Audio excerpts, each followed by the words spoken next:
তারা যেই সমস্ত ভয়াবহ দৃশ্য দেখেছেন, পুলিশের যে ব্রুটালিটি দেখেছেন, তার থেকে তারা আসলে মুক্ত হওয়া এই সিন থেকে এটা আমার মনে হয় সময় সাপেক্ষ ব্যাপার। আমি ট্রিবিউট দিচ্ছি। আমি অবশ্যই খাটো করে দেখবো না। বাংলাদেশের অনেক নিউজ পেপার, বেশ কিছু সাংবাদিক, নিউজ পেপার, তারা কিন্তু 1 থেকে 36শে জুলাই তাদের রোল খুবই ভালো ছিল। অসহনীয় একটা পরিবেশে তারা থেকে 15 বছরের যে হাসিনা শাহীর যে একটা ডিক্টেটরশিপকে, রক্তচক্ষুকে তারা ইগনোর করে তারা যে জার্নালিজম করেছে, এই যে মৃত্যুর হিসাব দেওয়া, কতজন মারা যাচ্ছেন, আমরা কখনো চিত্র পাইনি। তারপরেও দেখবেন যে অনেকগুলো পত্রিকা অনেক বাধা সত্ত্বেও, একদিকে ডিজিএফআই এর ফোন কল, আর একদিক দিয়ে হচ্ছে পলিটিশিয়ানদের ফোন কল, আর একটা হচ্ছে ছাত্রলীগ, যুবলীগ এবং সাংবাদিক লীগের চোখ রাঙানি, সব কিছুকে উপেক্ষা করে বাংলাদেশের বেশ কিছু সংবাদপত্র ভালো জার্নালিজম করেছে। আমরা তাদেরকে স্যালুট জানাই। কিন্তু আমরা একটা জিনিস আমরা দেখেছি, সেটা হচ্ছে যে এই প্রচুর সংবাদপত্র, ওয়েবসাইট, এবং তার মধ্যে কেউ কেউ নিজেরা বলে যে আমরা রেসপেক্টেড নিউজ ওয়েবসাইট, তারা আমরা দেখেছি তাদের রোলগুলো কি। সাংবাদিকতার একটা বড় জিনিস হচ্ছে আপনি কি রোল প্লে করেন, সেটা কিন্তু সবাই ডকুমেন্টেড করে ফেলে। আমি একটা নিঃশ্বাস ফেললাম, এই নিঃশ্বাস ফেলাটাও দেখবেন যে একটু পরে ডকুমেন্টেড হয়ে গেছে। আপনি আমার নামে কি লিখলেন, এটা ডকুমেন্টেড হয়েছে। আমাকে একজন কালকে এইটা বললেন, এটা ডকুমেন্টেড হয়ে গেছে। জার্নালিজমের একটা বড় সমস্যা হচ্ছে আপনি দালালি করবেন আর মানুষ ডকুমেন্টেড করবে না, এটা ভাবেন না। আপনার প্রত্যেকটা দালালি খুব ভালোভাবে ডকুমেন্টেড হয়ে গেছে। আপনি কোথায়, আপনি যেই কাজগুলো করেছেন, দালালি তো শুধু 1 থেকে 36 জুলাই পর্যন্ত তো আর করেন নাই। আপনার দালালি শুরু হয়েছে সেই 2009 থেকে। আপনি বড় বড় ম্যাসাকারের বয়ান তৈরি করেছেন। আমি এখানে যারা আজকে 1 থেকে 36শে জুলাইয়ের যারা কাজ করেছেন, জার্নালিজম কি হয়েছে, আমি সবাইকে বলবো যে আপনারা এর আগে যতগুলো ঘটনা ঘটেছে, বড় বড় ঘটনা, সেগুলো ডকুমেন্টেশন করেন। এটা খুব ইম্পর্টেন্ট।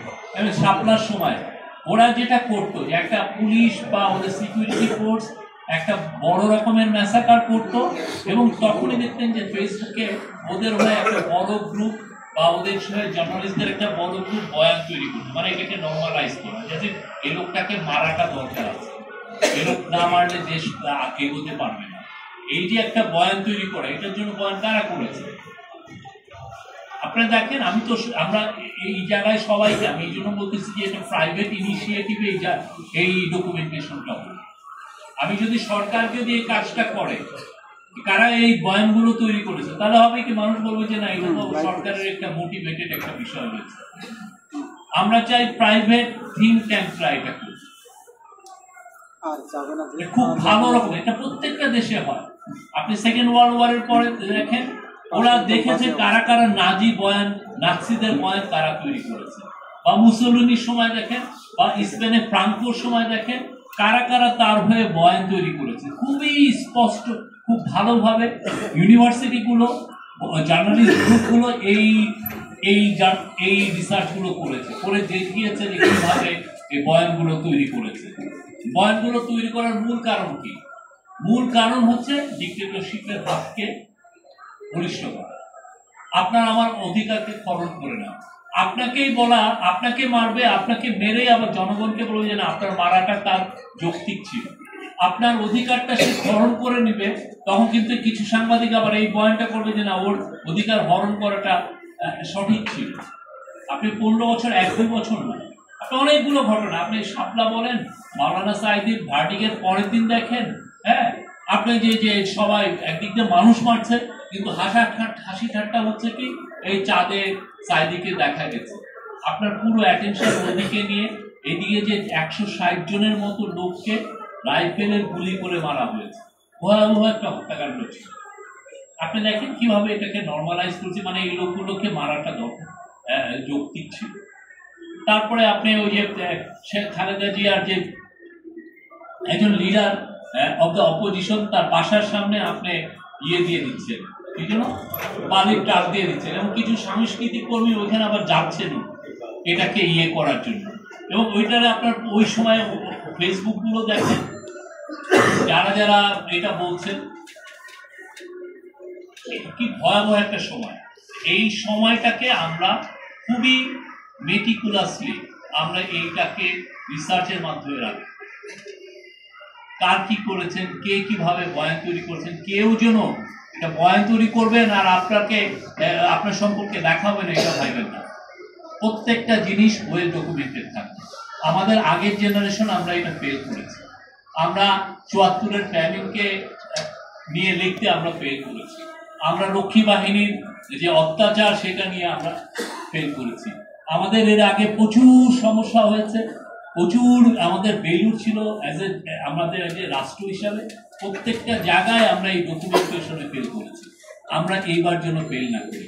কেন আমরা ফেল করব, মানে কেন আমাদের ফেল করতে, আমরা যাতে ফেল না করি, এটার মূল কারণ হচ্ছে আমরা চাই আমাদের ফিউচার জেনারেশন যাতে আমরা যেটা ফেস করেছি সেটা যেন আমরা ফেস না করি। বাংলাদেশে যাতে এই রকমের স্বৈরতান্ত্রিক একটা স্বৈরতন্ত্রকে লেজিটিমাইজ করার যে বয়ান, সেটা যেন আর জীবনে তৈরি না হয়। যেই ক্ষমতায় আসুক তার হয়ে জন্য কোনো সাংবাদিক দালালি করতে না হয়।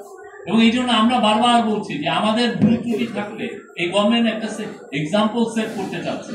আপনি আমার মিস্টেক থাকলে, আমার ভুল ত্রুটি থাকলে, আমার অন্যায় থাকলে আপনি জোর গলায় বলেন, জোর কলমে লেখেন, আমাদেরকে দেখিয়ে দেন যে না আপনার এখানে ভুল হচ্ছে। সাংবাদিকতা এটা হওয়া উচিত। কিছুদিন আগে আমি আপনার একটা বড় পত্রিকা আমরা দেখলাম যে প্রফেসর ইউনূসকে প্রশংসা সূচক লেখা দেখছি।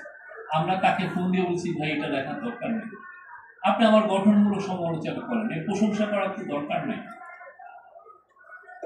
আমরা চাই আপনারা এই প্রত্যেকটা বিষয় আপনারা তুলে ধরেন।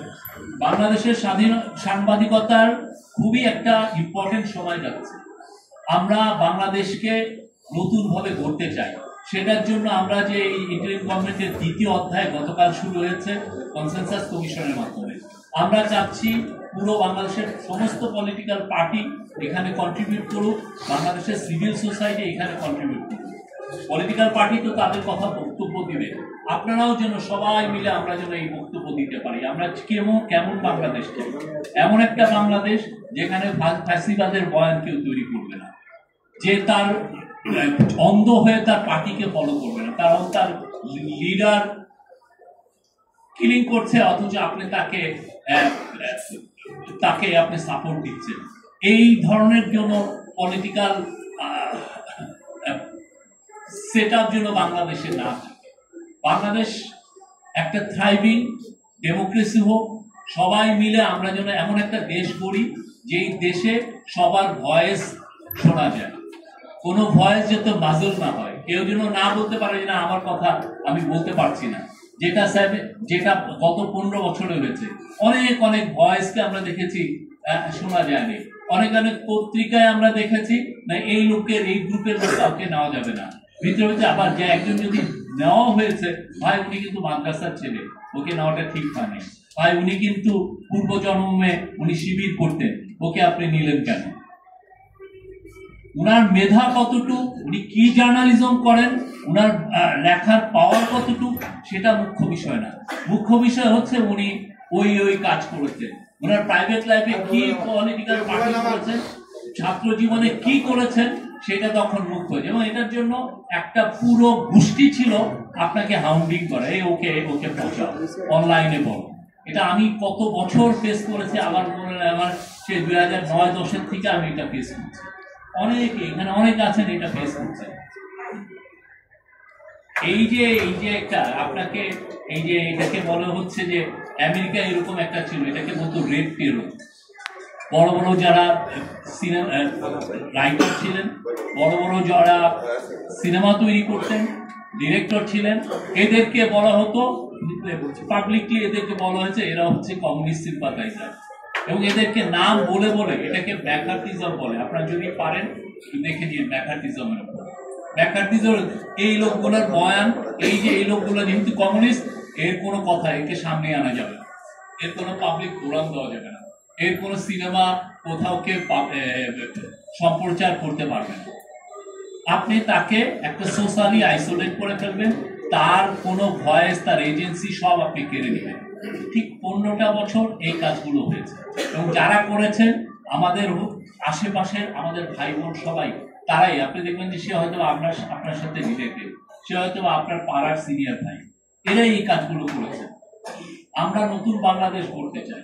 নতুন বাংলাদেশে আমরা রেসপন্সিবল জার্নালিজম করতে চাই, আমরা ক্রিটিক্যাল জার্নালিজম করতে চাই। আমার বিরুদ্ধে যদি কিছু থাকে আপনি লেখেন, জোর গলায় লেখেন, আমাদের বিরুদ্ধে জোর গলায় লেখেন। আমরা এমন একটা জার্নালিজম করতে চাই যে জার্নালিজম শেখ হাসিনার 15 বছরের জার্নালিজমের থেকে অনেক অনেক দূরে। এমন একটা ইন্ডিপেন্ডেন্ট জার্নালিজম, সে প্রত্যেকটা গভর্নমেন্টকেই যেন কাঠ গড়ায় দাঁড় করায়, সেটা আজকে ইন্টারিম গভর্নমেন্ট হোক বা পরবর্তীতে পলিটিক্যাল গভর্নমেন্ট হোক। এমন একটা জার্নালিজম আসুক যেখানে কোনো জার্নালিস্ট যেন ইন্টিমিডিয়েটেড ফিল না করেন, যেন আমি ভাই ভয় আমি লিখতে পারছি না, আমাকে অনলাইনে আমাকে হ্যারেস করা হচ্ছে, বা আমার এই ধরনের কোনো পরিবেশ না থাকুক। এবং সেই বিষয়ে আমরা কিন্তু কাজও করছি। আপনারা দেখছেন যে আমরা একটা মিডিয়া কমিশন করেছি, এবং মিডিয়া কমিশনের রিপোর্ট আমরা আশা করছি এই মাসের শেষে পাবো। সেটার পরে এটা নিয়েও আমরা আশা করি যে যখনই রিপোর্টটা হবে, প্রত্যেকটা জার্নালিস্ট গ্রুপ ইনক্লুডিং ডিএফইউ সবাই এটার নিয়ে ডিসকাশন করবে। দেখেন আপনাদের কথাগুলো আসছে কিনা, আপনারা যেই ধরনের ইন্ডিপেন্ডেন্ট অ্যান্ড ফ্রি জার্নালিজম আপনারা চান, ফ্রিডম অফ প্রেস যেভাবে চান, সেইটার রিফ্লেকশন এই রিফর্ম কমিশনে আসছে কিনা সেটা আপনারা দেখবেন। এবং আমরা আশা করি আমরা নতুন একটা মানে ফ্রি প্রেস পাবো, যেখানে সবাই অকুত ভয়ের মতো সবাই যে কোনো পাওয়ারফুল পিপলকে তারা যেন অ্যাকাউন্টেবল করতে পারে, সেটা যত পাওয়ারফুলই হোক, সে আমি হই, আমাদের লিডার হোক, একটা পলিটিক্যাল পার্টির বড় পলিটিশিয়ান হোক, সবাইকে আপনি কাঠ গড়ায় দাঁড় করবে। এটা হচ্ছে জার্নালিজমের কাজ। এবং আমরা আবারও বলছি, আমরা 1 থেকে 36-এ যেটা হয়েছে আমরা প্রত্যেকটা ডকুমেন্টেশন করতে চাই। যারা যারা এখানে আমি শুধুমাত্র দেখলাম হচ্ছে টেক্সটের ডকুমেন্টেশন, টেক্সটের বাইরেও তো অনেকগুলো বয়ান তৈরি হয়েছে ইউটিউবে, অনেকগুলো বয়ান তৈরি হয়েছে টক শোতে, আমি নিজে দেখেছি। আমি দু একটা বড় টিভির কথা আমি বলতে পারি, আমি নাম বলছি না, তারা এসে এসে বলছে যে এই স্টুডেন্টদেরকে বলতেছে টেরোরিস্ট। আপনি কখন একজনকে টেরোরিস্ট বলেন? সবাই মিলে টেরোরিস্ট বলা মানে হচ্ছে আপনি এই সাদিক কায়েমকে আপনি মারার একটা লেজিটিমেসি আপনি তৈরি করছেন। ওকে যখন আপনি টেরোরিস্ট বলবেন, তখন লিগালি আপনি বলবেন যে ওকে মারার একটা বৈধতা আছে। আপনার কাজটা কি? আপনি কেন তাকে আপনি তো স্টুডেন্ট বলতে পারছেন যে আন্দোলন করছে, তাহলে এমন না অস্ত্র নিয়ে সে তো আন্দোলনে আসে। সে তার পা যুগল, হাত যুগল এবং মুখ দিয়ে সে তার কথা বলছে, সেটা নিয়ে তো সে পথে এসছে। কিন্তু দেখা যাচ্ছে তাকে আপনি বলছেন জঙ্গি, তাকে আপনি বলছেন টেরোরিস্ট, তাকে বলছেন যে সে কারো কারো টাকা খেয়ে এটা করছে।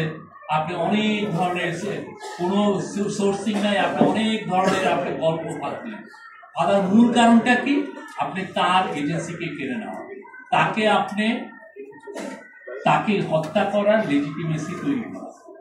ভয়াবহ জার্নালিজম হয়েছে। যারা এগুলো করেছেন আমি আশা করব তারা আবার ফিরে যান, ফিরে দিয়ে দেখেন আমরা কি জার্নালিজম করেছি। আপনি এটা, আর এটার মূল কারণ কি ছিল? এইগুলো করার মূল কারণ হয়তো একটা পূর্বাচলের প্লট। এই পূর্বাচলের প্লট পেলে আপনি একটু ভালো থাকতে পারবেন, বা আপনার টাকা অ্যাকাউন্টসে অনেক টাকা আসবে। আমরা কিছু কিছু দেখছি, রিপোর্টও আসছে, এক সাংবাদিকে দেখলেন যে তার ইয়েতে 1000 কোটি টাকার উপরে ট্রানজাকশন হয়েছে। Can you imagine? একটা সাংবাদিকের পক্ষে আপনি যদি খুব ভালো কামান, আমি 20 বছর একটা বড় জায়গায় কাজ করেছি, আপনি যদি ভালো কামান, কয় কোটি টাকা আপনি কামাইতে পারবেন সারা জীবন? এইগুলো হচ্ছে এই যে বয়ান তৈরির যে শিল্পে ওনারা নিয়োজিত ছিলেন, সেটারই এটা হচ্ছে ফসল ওনারা তাদের অ্যাকাউন্টে তুলেছে। ভয়াবহ একটা সময় গেছে। আমরা সেই ভয়াবহ সময়কে দূরে সরে খেলতে চাই। আমরা নতুন বাংলাদেশ করতে চাই, সেখানে সব ধরনের ভয়েস থাকে। আমাকে ক্রিটিসিজম যে করবে খুব বড় গলায়, তাকেও আমরা ধারণ করতে চাই, তাকেও আমি এমব্রেস করতে চাই। আমরা রিকনসিলিয়েশনের পথ সবার জন্য উন্মুক্ত করতে চাই, সবার জন্য, সবাই মিলে আমরা একটা ভালো বাংলাদেশ করতে চাই। এমন একটা বাংলাদেশ যেখানে কোনো বৈষম্য থাকবে না, এমন একটা বাংলাদেশ যেখানে আপনি লেজিটিমেটলি আপনি যে কোনো মানুষকে আপনি ক্রিটিসাইজ করতে পারবেন, অবশ্যই সেটা এভিডেন্স সহ। আপনি এভিডেন্স নিয়ে যাকে ইচ্ছা আপনি ক্রিটিসাইজ করবেন এবং আপনাকে আপনার জন্য ইন্টিমিডিয়েশন না ফিল। আমি আর এটা নিয়ে বেশি করবো না, বাট আমি সবাইকে বলি এবং আমাদের যারা ইউনিভার্সিটিগুলো, আমি আবারও বলছি, বাংলাদেশ গভর্নমেন্ট এগুলো এই জায়গাগুলোতে এখানে সত্যিকার অর্থে এই ইনভেস্টিগেশন বাংলাদেশ গভর্নমেন্ট এটা করবে না, বা পুলিশ বা অন্য কোনো এজেন্সি দিয়েও এটা করবে না। এটা করলে যেটা হবে, সাংবাদিকরা ভাবে যে আমরা তাদের ইন্ডিপেন্ডেন্স বা তাদের ফ্রিডমে আমরা বাধা দিচ্ছি। এটা বড় প্রাইভেট কোনো অর্গানাইজেশন, বাংলাদেশে বেশ ভালো প্রায় 20-30টা ইউনিভার্সিটিতে জার্নালিজম ডিপার্টমেন্ট আছে, তারা তাদের রিসার্চারকে নিয়োগ করে তারা এগুলো করে এবং এগুলো ডকুমেন্টেড করা আমাদের জন্য, আমাদের ফিউচার জেনারেশনের জন্য খুবই খুবই দরকার। এটা আমাদের করতেই হবে, তাদের কাছে, আমাদের ফিউচার জেনারেশনের কাছে এটা আমাদের চাই। এটাই আমার আজকের বক্তব্য এবং আমি থ্যাংক ইউ জানাই এই যারা এটা করেছেন। এই পেপারটা খুবই সুন্দর পেপার, আপনারা সবাই পড়বেন এবং আমি অর্গানাইজারদেরকে আবার থ্যাংক ইউ জানি।